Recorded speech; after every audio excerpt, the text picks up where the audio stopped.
Welcome back to Humankind, where today I, JumboPixel, am collaborating with Amplitude Studios to take you from Outpost to Empire. Let's jump straight in where we left off, having founded an outpost in the Neolithic era. The first time we evolve an outpost into a city, it's entirely for free, costing us 0 influence. It's therefore kind of a no-brainer. With a city in tow, now we can do things like train units, build infrastructure, and more. We can also attach adjacent outposts, growing our city. But a growing city needs to take care, not just for outposts attached, but also the number of districts built, for example, potentially decreasing our stability to a point where it may lead to bad events or indeed revolution. Another important factor of governing a growing empire is to engage in Civics Society, laws, and to do that we can open the Society screen and then show Civics. This will give us a huge variety of things as the game opens up, and ultimately a choice. Do we want conscripts or professional soldiers in this case? Who should fight for our empire?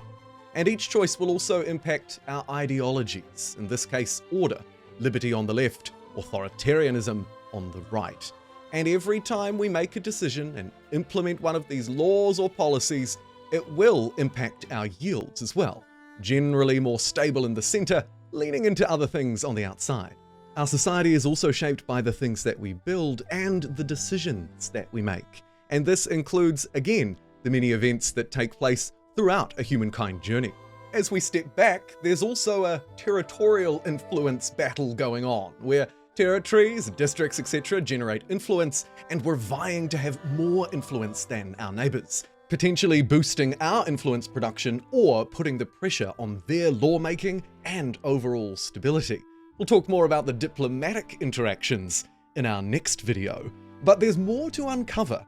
You see, faith, right from the start, works in somewhat of a similar way. At this religious overview screen, you can see the amount of faith being generated in territories, not influence, and once we build a certain number of followers, we'll be able to piece together a religion, fueling the different yields in our empire, so long as we keep our faith production high. And finally, stepping away from the culture and the faith, we should also pay attention to technology. This is how we will progress. New units, new ways of moving about the map, new infrastructures, districts and upgrades. The more science we have, the faster we can unlock these technologies. And so by boosting our faith, influence, and science, we grow our empire. So now let's bring it back to the city.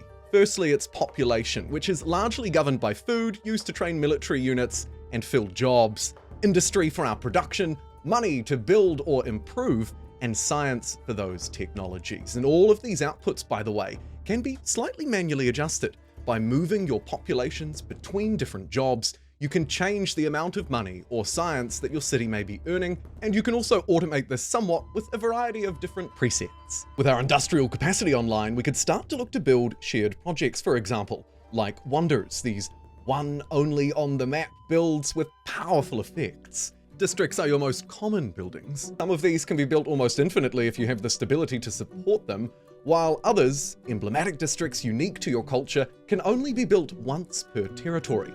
You should also take into account adjacencies here, like in this example, where I have a wonder surrounded by research quarters, all of them feeding into one another.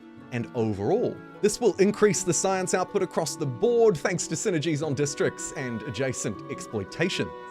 Cities can also build infrastructures, and while these aren't visible on the map like districts, they do provide powerful bonuses. I'd highly recommend them. And likewise, public ceremonies. These repeatable events can be carried out by your cities to produce yield. We also can, of course, train military units, but that's something we'll return to in a future tutorial. Or it's important to remember, as we rise, other empires do as well. We can quickly check our relationship with or engage with other empires that we've met up the top of our screen, opening up the diplomatic overview. Things like a surprise war or perhaps an alliance will be open to us basically right from the word go, while other treaties will have to be enacted, like trade and non-aggression.